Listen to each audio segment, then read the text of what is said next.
ਬਹੁਤ ਹੀ ਸਤਿਕਾਰਯੋਗ ਗੁਰੂ ਰੂਪ ਗੁਰੂ ਸਵਾਰੇ ਖਾਲਸਾ ਜੀ। ਆਓ ਸਭ ਤੋਂ ਪਹਿਲਾਂ ਗੁਰੂ ਪਾਤਸ਼ਾਹ ਦੀ ਬਖਸ਼ੀ ਹੋਈ ਪਵਿੱਤਰ ਫਤਿਹ ਬੁਲੰਦ ਕਰੀਏ। ਸਤਿਕਾਰ ਸਹਿਤ ਆਖਣਾ ਜੀ, ਵਾਹਿਗੁਰੂ ਜੀ ਕਾ ਖਾਲਸਾ, ਵਾਹਿਗੁਰੂ ਜੀ ਕੀ ਫਤਿਹ। ਜਿਸ ਤਰ੍ਹਾਂ ਕਿ ਇਸ ਕੈਂਪ ਦੇ ਵਿੱਚ ਇਹੀ ਕੋਸ਼ਿਸ਼ ਕੀਤੀ ਗਈ ਸੀ ਕਿ ਬੱਚਿਆਂ ਦੇ ਮਨਾਂ ਦੇ ਵਿੱਚ ਜਿਹੜੇ ਸਵਾਲ ਜਨਮ ਲੈਂਦੇ ਨੇ ਇਤਿਹਾਸ ਦੇ ਬਾਰੇ, ਸਿੱਖ ਧਰਮ ਦੇ ਬਾਰੇ, ਬਾਕੀ ਧਰਮਾਂ ਦੇ ਬਾਰੇ, ਉਹਨਾਂ ਦੇ ਬਾਰੇ ਜਿੰਨਾ ਕੁ ਸਾਡੇ ਕੋਲ ਇਤਿਹਾਸਕ ਸਰੋਤਾਂ ਦੇ ਵਿੱਚ ਗਿਆਨ ਜਾਂ ਜਾਣਕਾਰੀ ਮਿਲਦੀ ਹੈ, ਉਹਨਾਂ ਸਵਾਲਾਂ ਦੇ ਜਵਾਬ ਦੇਣ ਦਾ ਯਤਨ ਕੀਤਾ ਜਾ ਸਕੇ। ਸੋ ਅੱਜ ਜਿਹੜਾ ਅਹਿਮ ਇੱਕ ਸਵਾਲ ਸੀ ਇਹਨਾਂ ਬੱਚਿਆਂ ਦਾ, ਉਹ ਸੀ ਕਿ ਗੁਰੂ ਸਾਹਿਬ ਦੀਆਂ ਤਸਵੀਰ ਪੂਜਾ ਕਦੋਂ ਬਣਨੀਆਂ ਸ਼ੁਰੂ ਹੋਈਆਂ, ਜਾਂ ਸਿੱਖ ਧਰਮ ਦੇ ਵਿੱਚ, ਸਾਡੀ ਸਿੱਖ ਰਹਿਤ ਮਰਿਆਦਾ ਦੇ ਵਿੱਚ ਇਹਨਾਂ ਦੀ ਮਾਨਤਾ ਜਾਂ ਮੰਨਣ ਦਾ ਕੋਈ ਵਿਧਾਨ ਹੈ ਜਾਂ ਨਹੀਂ। ਸੋ ਸਭ ਤੋਂ ਪਹਿਲੀ ਗੱਲ ਤੇ ਅਸੀਂ ਜਦੋਂ ਬਹੁਤ ਜ਼ਿਆਦਾ ਪੁਰਾਤਨ ਸਰੋਤਾਂ ਵੱਲ ਵੇਖਦੇ ਹਾਂ, ਸਿੱਖ ਇਤਿਹਾਸ ਦੀ ਗੱਲ ਛੱਡ ਦਈਏ, ਜੇਕਰ ਅਸੀਂ ਇਸ ਖਿੱਤੇ ਦੇ ਵਿੱਚ ਪੈਦਾ ਹੋਈ ਸੱਭਿਅਤਾ ਦੀ ਗੱਲ ਕਰੀਏ ਤਾਂ ਜਦੋਂ ਅਸੀਂ ਬਹੁਤ ਸਾਰੇ ਪੁਰਾਤਨ ਸਰੋਤ, ਆਰਟੀਫੈਕਟ, ਟੈਬਲੇਟਸ ਜਾਂ ਜੋ ਕੁਝ ਸਾਨੂੰ ਸ਼ਿਲਾ ਲੇਖ ਵਗੈਰਾ ਮਿਲਦੇ ਨੇ, ਜੇਕਰ ਅਸੀਂ ਉਹਨਾਂ ਦਾ ਅਧਿਐਨ ਕਰੀਏ ਤਾਂ ਤਸਵੀਰ ਪੂਜਾ, ਮੂਰਤੀ ਪੂਜਾ, ਚਿੰਨ੍ਹ ਪੂਜਾ, ਜਾਂ ਫਿਰ ਕਿਸੇ ਨਾ ਕਿਸੇ ਰੂਪ ਦੇ ਵਿੱਚ ਆਪਣੇ ਇਸ਼ਟ ਦੇ ਕਿਸੇ ਨਿਸ਼ਾਨੀ ਜਾਂ ਉਹਦੇ ਸੰਕੇਤ ਦੀ ਜਿਹੜੀ ਪੂਜਾ ਹੈ, ਉਹਦੇ ਸਾਨੂੰ ਬਹੁਤ ਸਾਰੇ ਸੰਕੇਤ ਜਾਂ ਜਾਣਕਾਰੀਆਂ ਜਿਹੜੀਆਂ ਉਹ ਇਹਨਾਂ ਸੱਭਿਅਤਾਵਾਂ ਦੇ ਵਿੱਚ ਵੀ ਮਿਲਦੀਆਂ ਨੇ। ਇਸੇ ਤਰ੍ਹਾਂ ਕਿਸੇ ਨਾ ਕਿਸੇ ਰੂਪ ਦੇ ਵਿੱਚ, ਕਿਸੇ ਨੂੰ ਸੰਗੀਤ ਦੇ ਰੂਪ 'ਚ, ਕਿਸੇ ਨੂੰ ਨ੍ਰਿਤ ਦੇ ਰੂਪ ਦੇ ਵਿੱਚ ਉਹਨੂੰ ਮੂਰਤੀਕਾਰ ਦੇ ਵੱਲੋਂ ਉਸ ਨੂੰ ਸਿਰਜਣਾ ਅਤੇ ਉਸ ਨੂੰ ਆਪਣਾ ਇਸ਼ਟ, ਉਸਤਾਦ ਜਾਂ ਜੋ ਵੀ ਤੁਸੀਂ ਕਹਿ ਲਓ ਕਿ ਆਪਣਾ ਮੁਰਸ਼ਿਦ ਮੰਨ ਕੇ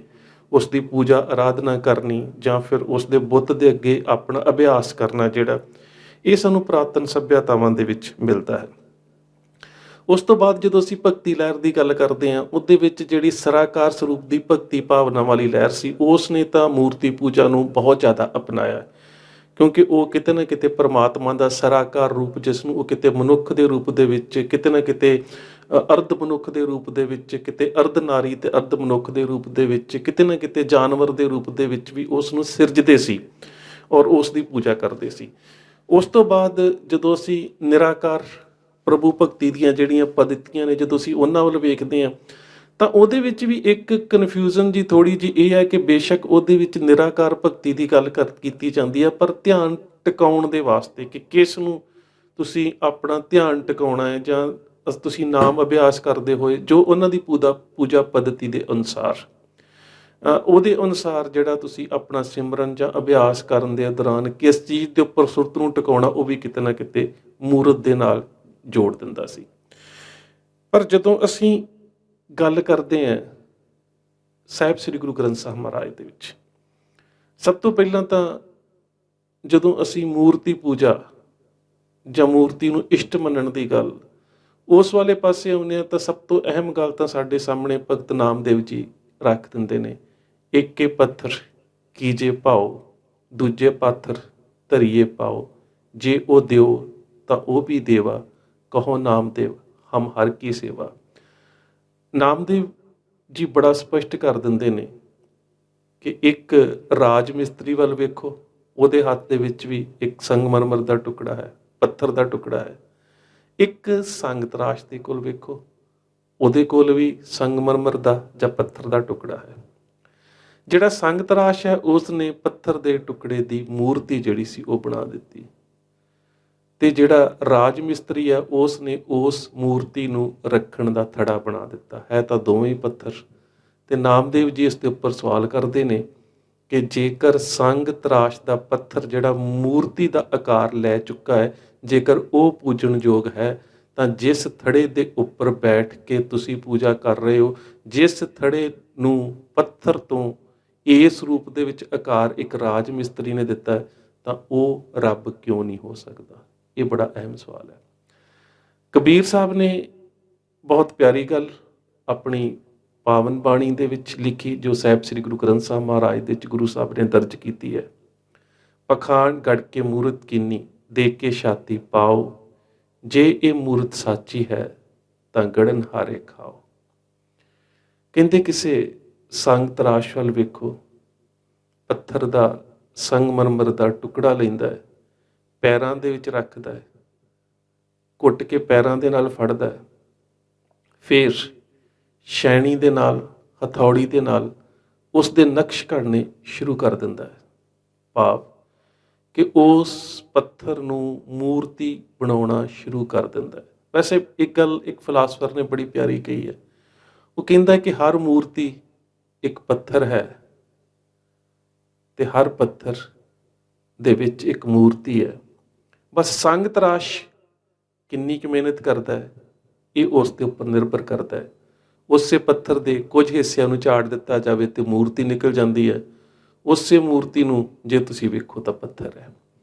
ਤੇ ਕਬੀਰ ਸਾਹਿਬ ਕਹਿੰਦੇ ਹੈ ਕਿ ਇਹਦੇ ਵਿੱਚ ਅਜ਼ਮਤ ਕੋਈ ਨਹੀਂ, ਸ਼ਕਤੀ ਕੋਈ ਨਹੀਂ, ਇਹ ਤਾਂ ਤੁਹਾਡੇ ਮਨ ਦੀਆਂ ਭਾਵਨਾਵਾਂ ਨੇ ਜਿਹੜੀਆਂ ਉਸ ਦੇ ਨਾਲ ਜੁੜ ਜਾਂਦੀਆਂ ਨੇ, ਔਰ ਹਰ ਧਰਮ ਦੀਆਂ ਜੁੜਦੀਆਂ ਨੇ। ਅਸੀਂ ਕਿਸੇ ਵਿਸ਼ੇਸ਼ ਧਰਮ ਦੇ ਬਾਰੇ ਕਿੰਤੂ ਕਰਨ ਦੇ ਵਾਸਤੇ ਇਹ ਗੱਲ ਨਹੀਂ ਕਹਿ ਸਕਦੇ ਕਿ ਨਹੀਂ ਜੁੜਦੀਆਂ, ਸਾਰਿਆਂ ਦੀਆਂ ਹੀ ਜੁੜ ਜਾਂਦੀਆਂ ਨੇ। ਅੱਗੇ ਜਾ ਕੇ ਅਸੀਂ ਇਸ 'ਤੇ ਵੀ ਗੱਲ ਕਰਦੇ ਹਾਂ ਕਿਵੇਂ ਜੁੜ ਜਾਂਦੀਆਂ ਨੇ। ਸੋ ਕਬੀਰ ਸਾਹਿਬ ਕਹਿੰਦੇ ਹੈ ਕਿ ਪਖਾਨ ਗੜ ਕੇ ਮੂਰਤ ਕੀਨੀ ਦੇਖ ਕੇ ਛਾਤੀ ਪਾਓ, ਜੇ ਇਹ ਮੂਰਤ ਸਾਚੀ ਹੈ ਤਾਂ ਗੜਨ ਹਾਰੇ ਖਾਓ। ਕਿ ਜੇਕਰ ਇਸ ਮੂਰਤੀ ਦੇ ਵਿੱਚ ਕੋਈ ਅਜ਼ਮਤ, ਕੋਈ ਸ਼ਕਤੀ, ਕੋਈ ਤਾਕਤ ਹੈ ਤਾਂ ਇਹ ਉਸ ਦਾ ਨੁਕਸਾਨ ਕਿਉਂ ਨਹੀਂ ਕਰਦੀ ਜਿਹੜਾ ਇਸ ਨੂੰ ਪੈਰਾਂ ਦੇ ਵਿੱਚ ਰੱਖ ਕੇ ਇਹਦੇ ਉੱਪਰ ਛੈਣੀ ਔਰ ਹਥੌੜਾ ਚਲਾ ਰਿਹਾ ਹੈ। ਸੋ ਇਹ ਸਵਾਲ ਸਾਡੇ ਸਾਹਮਣੇ ਕਬੀਰ ਸਾਹਿਬ ਨੇ ਰੱਖ ਦਿੱਤਾ ਹੈ। ਉਸ ਤੋਂ ਬਾਅਦ ਗੁਰੂ ਸਾਹਿਬ ਨੇ ਤਾਂ ਪਾਵਨ ਗੁਰਬਾਣੀ ਦੇ ਵਿੱਚ ਬੜਾ ਸਪਸ਼ਟ ਕਹਿ ਦਿੱਤਾ ਕਿ ਗੁਰ ਮੂਰਤ ਗੁਰ ਸ਼ਬਦ ਹੈ, ਕਿ ਗੁਰ ਸ਼ਬਦ ਦਾ ਜਿਹੜਾ ਧਿਆਨ ਹੈ ਉਹ ਧਰਨਾ ਹੈ। ਤੇ ਜਦੋਂ ਅਸੀਂ ਆਪਣੇ ਸਾਹਿਬ ਸ੍ਰੀ ਗੁਰੂ ਗ੍ਰੰਥ ਸਾਹਿਬ ਮਹਾਰਾਜ ਦੇ ਵਿੱਚ ਆਰੰਭ ਦੇ ਵਿੱਚ ਗੁਰਦੇਵ ਪਾਤਸ਼ਾਹ ਦੇ ਉਚਾਰੇ ਹੋਏ ਮੂਲ ਮੰਤਰ ਨੂੰ ਪੜ੍ਹਦੇ ਹਾਂ ਤਾਂ ਉਹਦੇ ਵਿੱਚ ਜਿਹੜਾ ਪਰਮਾਤਮਾ ਦਾ ਸਰੂਪ ਆ ਜਾਂਦਾ ਹੈ ਉਹ ਅਕਾਲ ਮੂਰਤ ਹੈ, ਉਹ ਅਜੂਨੀ ਹੈ। ਜਦੋਂ ਅਜੂਨੀ ਔਰ ਅਕਾਲ ਮੂਰਤ ਸ਼ਬਦ ਆ ਜਾਵੇਗਾ ਤਾਂ ਕਿਤੇ ਨਾ ਕਿਤੇ ਪਰਮਾਤਮਾ ਦਾ ਜਿਹੜਾ ਨਿਰਾਕਾਰ ਸਰੂਪ ਹੈ, ਜਿਹੜਾ ਸਾਰਿਆਂ 'ਚ ਵਸ ਰਿਹਾ ਹੈ, ਉਹ ਫਿਰ ਸਾਡੀ ਮਾਨਸਿਕਤਾ ਦੇ ਵਿੱਚ ਉਜਾਗਰ ਹੋਣਾ ਸ਼ੁਰੂ ਹੋ ਜਾਂਦਾ ਹੈ। ਹੁਣ ਅਗਲਾ ਜਿਹੜਾ ਇਹਦੇ ਨਾਲ ਹੀ ਜੁੜਿਆ ਹੋਇਆ ਸਵਾਲ ਸੀ ਕਿ ਗੁਰੂ ਸਾਹਿਬ ਦੀਆਂ ਬਹੁਤ ਸਾਰੀਆਂ ਤਸਵੀਰਾਂ ਜਿਨ੍ਹਾਂ ਦੇ ਬਾਰੇ ਕਿਹਾ ਜਾਂਦਾ ਹੈ ਕਿ ਇਹ ਗੁਰੂ ਸਾਹਿਬ ਦੀਆਂ ਅਸਲ ਤਸਵੀਰਾਂ ਨੇ।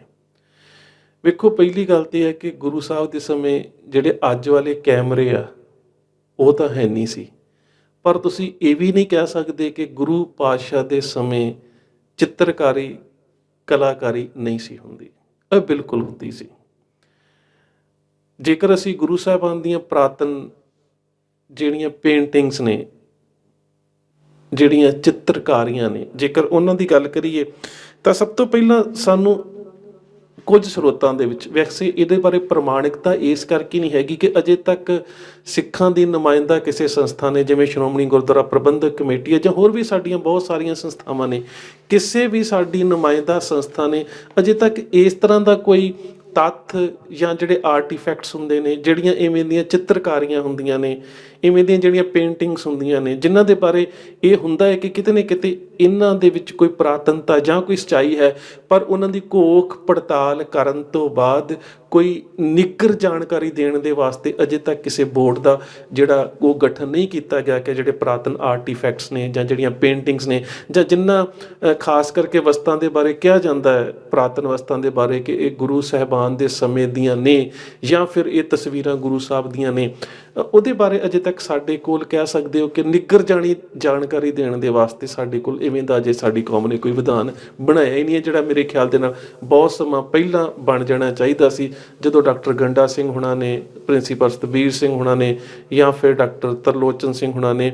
ਆਪਣੀਆਂ ਲਿਖਤਾਂ ਦੇ ਵਿੱਚ ਗੁਰੂ ਸਾਹਿਬ ਦੀਆਂ ਪੁਰਾਣੀਆਂ ਜਿਹੜੀਆਂ ਕਲਾਕ੍ਰਿਤਾਂ ਸੀ, ਜਿਹੜੀਆਂ ਪੇਂਟਿੰਗ ਸੀ, ਜਿਹੜੀਆਂ ਚਿੱਤਰਕਾਰੀਆਂ ਸੀ, ਉਹਨਾਂ ਦੇ ਹਵਾਲੇ ਦਿੱਤੇ। ਫਿਰ ਵੀ ਜਦੋਂ ਅਸੀਂ ਗੁਰੂ ਨਾਨਕ ਸਾਹਿਬ ਦੀ ਗੱਲ ਕਰਦੇ ਹਾਂ ਤਾਂ ਕੁਝ ਸਾਡੇ ਇਤਿਹਾਸਕ ਕਿਤਾਬਾਂ ਦੇ ਵਿੱਚ ਜ਼ਿਕਰ ਮਿਲਦਾ ਹੈ ਕਿ 1519 ਦੇ ਵਿੱਚ ਜਦੋਂ ਗੁਰੂ ਨਾਨਕ ਸੱਚੇ ਪਾਤਸ਼ਾਹ ਮੱਕੇ ਤੋਂ ਵਾਪਸ ਆ ਰਹੇ ਸੀ ਤਾਂ ਜਦੋਂ ਉਹ ਬਗਦਾਦ ਦੇ ਕੋਲ ਰੁਕੇ ਤਾਂ ਤਬਰੇਜ਼ ਦੇ ਕੋਲ ਇੱਕ ਕਮਾਲੂਦੀਨ ਬਹਿਜ਼ੀਦ ਨਾਂ ਦਾ ਇੱਕ ਚਿੱਤਰਕਾਰ ਸੀ, ਇੱਕ ਮੁਸੱਵਰ ਸੀ, ਜਿਸ ਨੇ ਗੁਰੂ ਨਾਨਕ ਸਾਹਿਬ ਦੀ ਜਿਹੜੀ ਸੀ ਇੱਕ ਉਹਨਾਂ ਨੂੰ ਵੇਖਣ ਤੋਂ ਬਾਅਦ ਇੱਕ ਜਿਹੜੀ ਉਹਨਾਂ ਦੀ ਪੇਂਟਿੰਗ ਜਿਹੜੀ ਸੀ ਉਹ ਤਿਆਰ ਕੀਤੀ। ਭਾਵ ਕਿ ਇੱਕ ਮੁਸੱਵਰ ਨੇ ਗੁਰੂ ਨਾਨਕ ਸਾਹਿਬ ਦੀ ਜਿਹੜੀ ਉਹ ਚਿੱਤਰਕਾਰੀ ਜਾਂ ਉਹਨਾਂ ਨੂੰ ਜਿਹੜੇ ਨਕਸ਼ ਸੀ ਜਾਂ ਜਿਹੜਾ ਉਹਨਾਂ ਦਾ ਸਰੂਪ ਸੀ ਉਸ ਨੂੰ ਆਪਣੇ ਕਾਗਜ਼ ਦੇ ਉੱਪਰ ਚਿੱਤਰਨ ਦਾ ਯਤਨ ਕੀਤਾ, ਜਿਹੜੀ ਕਿ ਇੰਟਰਨੈਟ ਦੇ ਉੱਪਰ ਅਵੇਲੇਬਲ ਆ, ਤੁਸੀਂ ਵੇਖ ਸਕਦੇ ਹੋ। ਪਰ ਉਹ ਕੀ ਸੱਚਮੁੱਚ ਹੀ 1519 ਦੀ ਆ, ਇਹਦੇ ਬਾਰੇ ਅਜੇ ਤੱਕ ਕੋਈ ਖੋਜ ਨਹੀਂ ਹੋ ਸਕੀ। ਸੋ ਮੈਂ ਇਸ ਕਰਕੇ ਤੁਹਾਨੂੰ ਦੱਸ ਰਿਹਾ ਕਿ ਤੁਸੀਂ ਉਸ ਨੂੰ ਪ੍ਰਮਾਣਿਕ ਮੰਨ ਲਓ, ਇਹਦੇ ਬਾਰੇ ਕੁਝ ਵੀ ਦਾਅਵੇ ਨਾਲ ਨਹੀਂ ਕਿਹਾ ਜਾਂਦਾ। ਦੂਸਰੀ ਇੱਕ ਤਸਵੀਰ ਜਿਸ ਦਾ ਜ਼ਿਕਰ ਤਕਰੀਬਨ ਆਉਂਦਾ ਹੈ ਕਿ 1509 ਦੇ ਵਿੱਚ ਜਦੋਂ ਗੁਰੂ ਨਾਨਕ ਦੇਵ ਸੱਚੇ ਪਾਤਸ਼ਾਹ ਮਹਾਰਾਜ ਪਹਿਲੀ ਉਦਾਸੀ ਤੋਂ ਵਾਪਸ ਆਏ, ਤਾਂ ਉਸ ਵੇਲੇ ਜਦੋਂ ਸੁਲਤਾਨਪੁਰ ਲੋਧੀ ਦੌਲਤ ਖਾਂ ਲੋਧੀ ਸੀ, ਤਾਂ ਉਸ ਨੇ ਆਪਣੇ ਦਰਬਾਰ ਦੇ ਵਿੱਚ ਜਿਹੜਾ ਉਹਦੀ ਕੋਰਟ ਦੇ ਵਿੱਚ ਇੱਕ ਪੇਂਟਰ ਸੀਗਾ ਉਸਤਾਦ ਮੁਹੰਮਦ ਹੁਸੈਨ ਚੈਗਤਾਈ,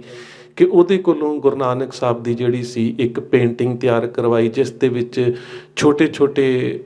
ਬੱਚਿਆਂ ਦੇ ਰੂਪ ਦੇ ਵਿੱਚ ਸ਼੍ਰੀ ਚੰਦ ਤੇ ਲక్ష్ਮੀ ਚੰਦ ਵੀ ਨਜ਼ਰ ਆਉਂਦੇ ਨੇ, ਗੁਰੂ ਸਾਹਿਬ ਦਾ ਪਰਿਵਾਰ, ਉਹਨਾਂ ਦੇ ਭੈਣ ਜੀ, ਉਹਨਾਂ ਦੇ ਭਣਵਈਆ, ਉਹ ਸਾਰੇ ਨਜ਼ਰ ਆਉਂਦੇ ਨੇ। ਉਸ ਤਸਵੀਰ ਦੇ ਬਾਰੇ